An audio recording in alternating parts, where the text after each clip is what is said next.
प्रिय विद्यार्थियों, फ्रांस की क्रांति के उपरांत आज जिस विषय पर हम बात करने जा रहे हैं वो है नेपोलियन बोनापार्ट। एक ऐसा नाम जिसके बिना विश्व इतिहास की कल्पना भी नहीं की जा सकती। एक ऐसा व्यक्ति जो बिल्कुल साधारण स्थिति से फ्रांस के सम्राट के पद तक पहुंचा। आइए आज हम उसी नेपोलियन बोनापार्ट के बारे में अध्ययन आरंभ करते हैं। सबसे पहले बात करते हैं नेपोलियन बोनापार्ट के प्रारंभिक जीवन के बारे में। इसका जन्म 15 अगस्त 1769 को कोर्सिका द्वीप के अजासियो में हुआ। अजासियो कोर्सिका द्वीप का एक छोटा सा नगर है और ये कोर्सिका द्वीप नेपोलियन के जन्म के मात्र 1 वर्ष पहले जिनेवा के द्वारा फ्रांस को बेच दिया गया था। यानी जब नेपोलियन ने आंखें खोली तो उसने अपने इस द्वीप के निवासियों को विरोध करते पाया। फ्रांस के विरुद्ध, फ्रांस से स्वतंत्रता प्राप्त करने के लिए वो सब लालायित थे। उसके जो पिता थे नेपोलियन के, जो वकील थे और एक कुलीन परिवार से थे, लेकिन अब उनके पास कोई जमीन जायदाद नहीं बची थी और बहुत ही साधारण स्थिति में रह रहे थे। उन वकील पिता चार्ल्स बोनेपार्ट और लेटिटिया रेमोलिनी, जो उनकी माँ थी, बहुत ही सुंदर थी, बड़ी दृढ़ संकल्प थी, उनकी 8 संतानों में से दूसरे नंबर की संतान था। इसकी प्रारंभिक शिक्षा ब्राइन और पेरिस के सैनिक विद्यालयों में हुई, जहां इन्हें सरकारी छात्रवृत्ति प्राप्त हुई। फ्रेंच भाषा, चूंकि इनकी मूल भाषा नहीं थी, इसलिए ठीक से नहीं बोल पाते थे और यही कारण था कि छात्रों द्वारा इनका मजाक बनाया जाता था और पूरे जीवन भर ये फ्रेंच बहुत अच्छी तरह से नहीं बोल पाए। चूंकि इनके पिता की जल्दी ही मृत्यु हो गई, इसलिए ऐसी अवस्था में इन्हें 2 साल का कोर्स 1 साल में ही कंप्लीट करना पड़ा और 16 वर्ष की अवस्था में ही शिक्षा समाप्त कर फ्रांस के तोपखाना विभाग में सेकंड लेफ्टिनेंट के पद पर इन्होंने नौकरी प्राप्त की। उसके बाद चूंकि इनका मन फ्रांस में नहीं लगता था और कोर्सिका की स्वतंत्रता के लिए ये लालायित थे, इसलिए उसे मुक्त कराने के लिए नौकरी से इन्होंने लंबी छुट्टियां ले ली और कोर्सिका चले गए। वहां जाकर इन्होंने स्वतंत्रता प्राप्ति के लिए कई प्रयास भी किए, लेकिन उसी समय फ्रांस में क्रांति हो गई और उस क्रांति के बाद जो राष्ट्रीय महासभा बनी, उसने एक नारा दिया, स्वतंत्रता, समानता और बंधुत्व। उसी के द्वारा बहुत सारे विशेषाधिकार समाप्त कर दिए गए और इसी परिस्थितियों में नेपोलियन पुनः फ्रांस आया। 1792 में पुनः फ्रांस आने के बाद उस समय जिरोंदिस्ट और जैकोबिन दल, हम सब पढ़ चुके हैं, वो इस समय अस्तित्व में आ चुके थे और राजनीति में अपना पूरा पूरा कार्य कर रहे थे। उस जैकोबिन दल के, जो मजदूर वर्ग का दल था, वहां पर नेपोलियन भी उसका सदस्य बन गया। रॉबेस्पियर, जो जैकोबिन दल के नेता थे, वो नेपोलियन को बड़ा मान देते थे और नेपोलियन की क्षमताओं पर उन्हें विश्वास था। 1793 में इन्हें टूलों के अभियान पर भेजा गया, जहां जीतने की संभावना बहुत ही कम थी, लेकिन अपने तोपखाने में नई नई तकनीकों की इजाद करके, उनका प्रयोग करके, वहां जो ब्रिटिश एडमिरल थे उन्हें नेपोलियन के सेना ने परास्त किया और एक प्रकार से अविश्वसनीय विजय प्राप्त की। उनकी इस विजय के कारण उन्हें 24 वर्ष की उम्र में ही ब्रिगेडियर जनरल का पद दे दिया गया। आप सब हम पढ़ चुके हैं कि किस प्रकार रॉबेस्पियर को भी मृत्यु दंड दे दिया गया था जुलाई में। उसके बाद धीरे धीरे जो भी रॉबेस्पियर के समर्थक थे उन सभी को पकड़ा जा रहा था और जैसा कि अभी हमने बात की, नेपोलियन भी रॉबेस्पियर का एक कृपा पात्र था, तो नेपोलियन को भी एक बार पकड़ लिया गया, लेकिन उस पर अभियोग चलाकर उसको छोड़ भी दिया गया। तो 5 अक्टूबर जुलाई के अंदर तो रॉबेस्पियर को मृत्युदंड दिया गया था। 5 अक्टूबर को जब नेशनल कन्वेंशन नया संविधान बना रही थी, उस समय पेरिस में जो राजतंत्रवादी थे, जो राजा को ही पापस शासन में लाना चाहते थे, उन्होंने उस कन्वेंशन भवन को घेर लिया, जिसे वेंडमियर का विद्रोह के नाम से जाना जाता है। तो जब घेर लिया तो कन्वेंशन ने नेपोलियन को इस बात की जिम्मेदारी दी कि कन्वेंशन के सारे सदस्यों की नेपोलियन रक्षा करे। तो नेपोलियन ने वहां पे अपनी तोपें जो हैं वो वहां पे ले आया वो, और उन तोपों के गोलों के माध्यम से उसने काफी लोगों को मार भी दिया, और साथ ही साथ सारी भीड़ जो आ गई थी उसे तितर बितर करने में सफलता प्राप्त की, और इस प्रकार गणतंत्र की रक्षा की। क्योंकि यदि वो भीड़ सफल हो जाती तो वो पुनः राजा को ही नियुक्त करने वाली थी। तो उस भीड़ को तितर बितर करके नेपोलियन ने गणतंत्र की रक्षा की। इसके बाद नेशनल कन्वेंशन ने जो संविधान बनाया, उसके तहत डायरेक्टरी का शासन आरंभ हुआ, और ये जो डायरेक्टरी का शासन था, इसमें नेपोलियन को अपनी योग्यता दिखाने के और भी अवसर मिले। जो 5 डायरेक्टर्स की डायरेक्टरी थी, उसमें एक डायरेक्टर थे 12। वो नेपोलियन से बहुत प्रभावित थे, और यही कारण था कि 1796 में नेपोलियन को ही इटली अभियान पर भेजा गया। वास्तव में इस समय वो जो यूरोप का प्रथम गठबंधन है वो अभी तक चल रहा था। ऑस्ट्रिया उसका सदस्य था, और इटली पर अप्रत्यक्ष रूप से ऑस्ट्रिया का ही अधिकार था। लेकिन ऑस्ट्रिया पर आक्रमण करने के लिए इटली पर ही जाना जरूरी है, इसलिए इसे इटली अभियान ही कहा जाता है। इस अभियान पर जाने से 2 दिन पूर्व ही नेपोलियन ने जो उनकी प्रेमिका थी जोसेफिन, उनके साथ उन्होंने विवाह कर लिया। इसके बाद जो इटली अभियान है, उसके लिए एक बहुत फेमस कोटेशन कहा जाता है, वह आया, उसने देखा और जीत लिया। यानी ये जो इटली अभियान की जीत है वो इतनी सरल थी नेपोलियन के लिए कि केवल उसके आने मात्र से ही उसने उसको जीत लिया। क्या हुआ था इसमें? दरअसल जैसा मैंने आपको बताया कि इटली के ऊपर ऑस्ट्रिया का ही अप्रत्यक्ष रूप से अधिकार था, और इटली का जो सबसे बड़ा राज्य है सार्डिनिया, सार्डिनिया का सेवॉय वंश और ऑस्ट्रिया दोनों मिलकर फ्रांस की सेनाओं का सामना करना चाहते थे। लेकिन नेपोलियन ने उन दोनों की सेनाओं को संगठित होने का अवसर ही नहीं दिया। फ्रांस और ऑस्ट्रिया के बीच में आल्प्स पर्वत आता है, जिसे पार करने में काफी समय लगता है, और बड़ा ही दुर्गम क्षेत्र था वो। लेकिन नेपोलियन के नेतृत्व में फ्रांस के 35,000 के लगभग सैनिकों ने फौरन तीव्र गति से, जिसके बारे में दुश्मन सोच भी नहीं सकता था, इतनी तीव्र गति से आल्प्स को पार किया, और दोनों सेनाओं को आपस में एक जगह आने से पहले ही अलग अलग उन्हें पराजित कर दिया, और इस प्रकार अपनी सेना से दुगनी सेना को उसने पराजित करने में सफलता प्राप्त की। इसके बाद 17 अक्टूबर 1797 को ऑस्ट्रिया के साथ कैंपो फोर्मियो की संधि की, जिसमें ऑस्ट्रिया के बहुत सारे क्षेत्र फ्रांस के लिए प्राप्त किए। इस युद्ध के बाद जो फ्रांस के सैनिक थे वो प्यार से नेपोलियन को द लिटिल कॉर्पोरल कहने लगे। लिटिल कॉर्पोरल क्यों? क्योंकि उसकी जो हाइट थी नेपोलियन की, वो मात्र 5 फुट 2 इंच के आसपास थी, और काफी छोटी हाइट थी एक सेनापति के दृष्टि से।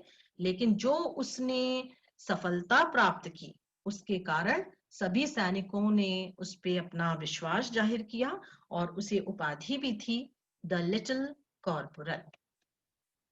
ये जो इटली अभियान था, इसमें नेपोलियन के द्वारा बहुत सारे महत्वपूर्ण कार्य किए गए।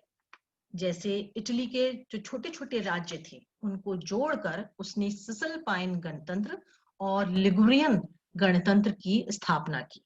मजे की बात यह है कि इसके लिए नेपोलियन ने डायरेक्टरी से या किसी भी एक डायरेक्टर से कोई अनुमति प्राप्त नहीं की। जैसे कि एक सार्वभौमिक संप्रभु राजा जिस तरीके से स्वयं निर्णय लेता है, उसने स्वयं ही निर्णय ले लिया और फ्रांस के गणतंत्र की तर्ज पर इन्हें भी जोड़कर और गणतंत्र की यहाँ पर स्थापना कर दी। इसके अतिरिक्त जो मोनालिसा की पेंटिंग है लियोनार्डो दा विंची की, उस प्रसिद्ध पेंटिंग को नेपोलियन अपने साथ फ्रांस ले आया। इटली की जो जनता थी, जो सामंतवाद अपने निरंकुश राजाओं से परेशान थी, उसे सामंतवाद से मुक्ति दिलाई और उसे ये अनुभव करने का समय दिया कि वो सब एक हैं। और यही कारण रहा कि बाद में इटली का एकीकरण संभव हो सका। इसके अतिरिक्त इस युद्ध में नेपोलियन ने जो धनराशि जीती थी, उस धनराशि को उसने फ्रांस भेजा और इस तरीके से जो फ्रांस के डायरेक्टर्स थे उनको भी थोड़ा शांत कर दिया। जो उपहार उसे प्राप्त हुए थे उसे उसने अपने सैनिकों में बांट दिया और सैनिकों का भी स्नेह भाजक बन गया। अब जो प्रथम गठबंधन था यूरोप का, उसमें देश पराजित हो चुके थे, केवल मात्र इंग्लैंड ही बचा था।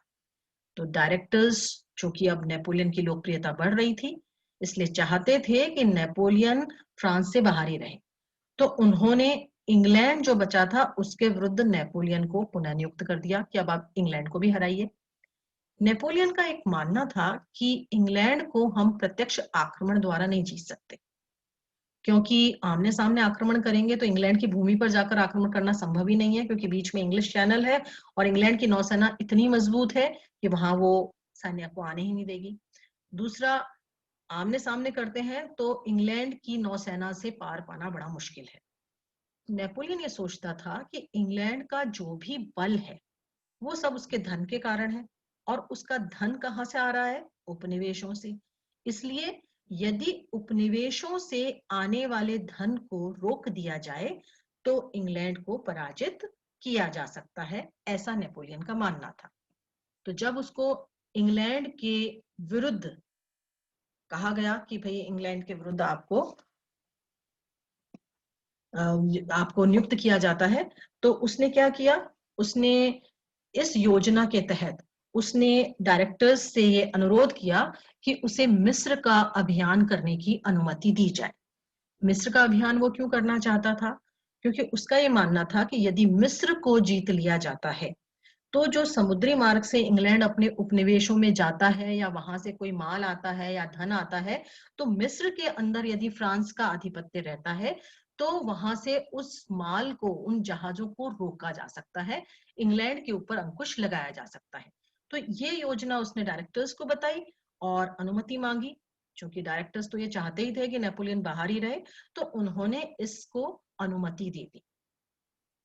चूंकि इंग्लैंड का सबसे ज्यादा धन भारत से आता है, तो मिस्र में अधिकार करने के बाद जो भारत है वहां से आने वाले धन पर रोक लगाई जा सकती थी।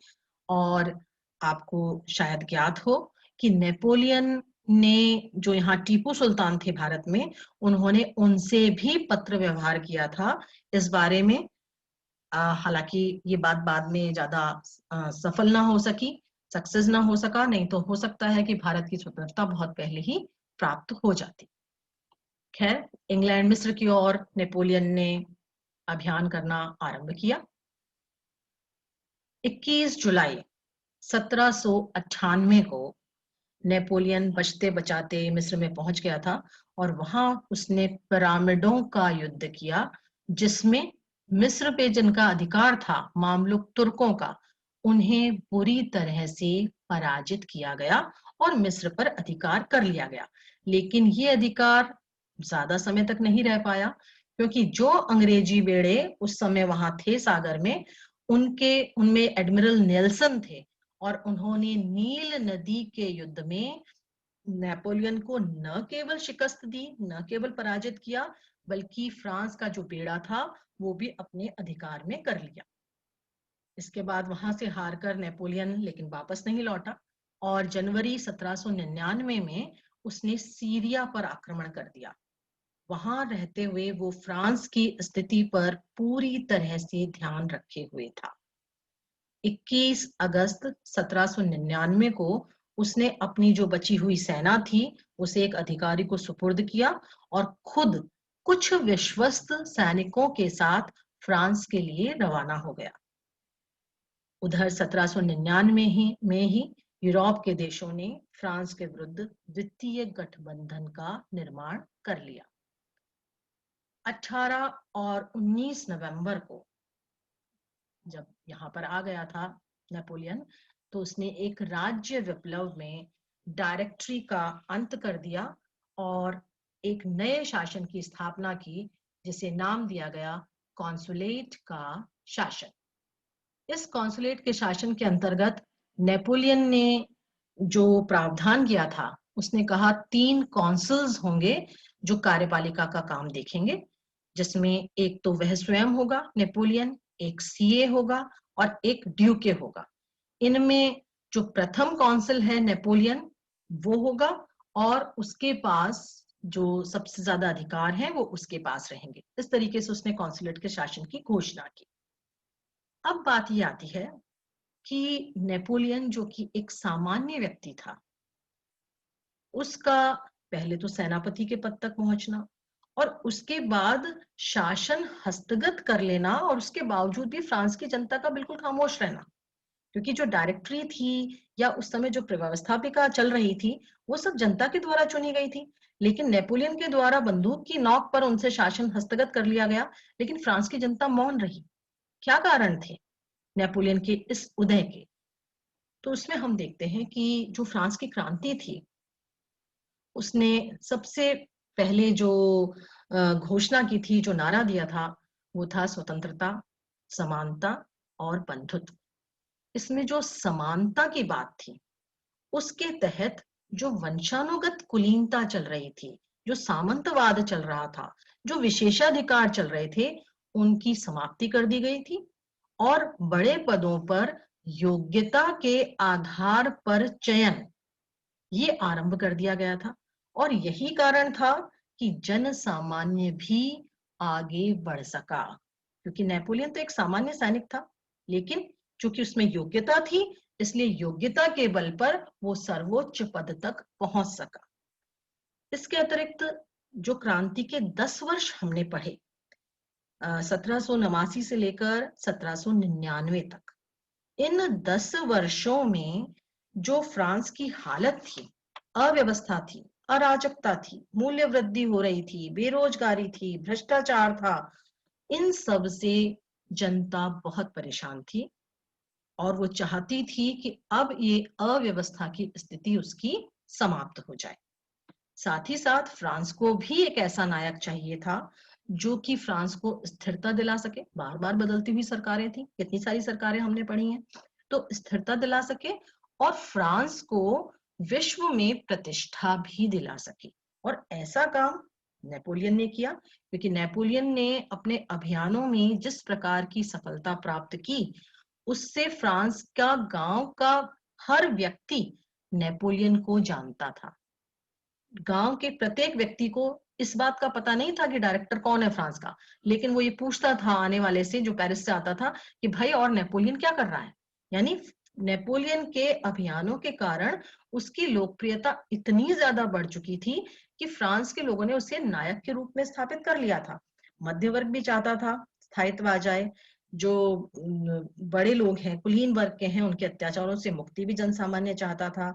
साथ ही साथ जो पादरी और सामंत भाग चुके थे फ्रांस से, वो भी ये चाहते थे कि कोई ना कोई ऐसा व्यक्ति शासन में आए जो कि उन्हें ससम्मान रूप से उनको वापस बुला सके। तो इस प्रकार ये सब कारण रहे जिसके कारण सैनिक के रूप से सेनापति तक नेपोलियन का उदय संभव हो सका। और नेपोलियन स्वयं अपने आप को क्रांति का शिशु कहता था।